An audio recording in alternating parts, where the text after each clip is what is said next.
2025 میں دنیا بھر کے بلینئرز کی تعداد پہلی دفعہ 3000 سے زیادہ ہو گئی ہے، جبکہ فوربس کے مطابق اس سال 3028 لوگ اس لسٹ کا حصہ بنے۔ نہ صرف ان کی تعداد بڑھی ہے بلکہ ان کی دولت بھی ریکارڈ لیول تک پہنچ گئی ہے، 16.1 ٹریلین، جو پچھلے سال سے تقریباً 2 ٹریلین زیادہ ہے۔ امریکہ میں سب سے زیادہ 902 بلینئرز ہیں، پھر چائنا کے 560 اور انڈیا کے 205 لوگ شامل ہیں۔ 38 عرب بلینئرز فوربس لسٹ کا حصہ بنے، جن کی ٹوٹل نیٹ ورتھ 128.4 بلین ہے۔ یہ 2024 کے مقابلے میں کافی بڑا اضافہ ہے، جب صرف 20 عرب بلینئرز لسٹ میں تھے اور ان کی ٹوٹل ویلتھ 53.7 بلین تھی۔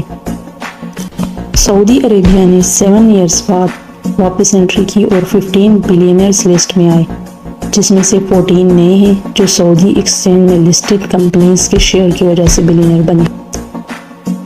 خاص طور پر کووڈ کے بعد آئی پی ایس بڑھنے کی وجہ سے پرنس الولید بن طلال ال سعود اس وقت دنیا کے سب سے امیر عرب ہیں، جن کی نیٹ ورتھ 16.5 بلین ہے۔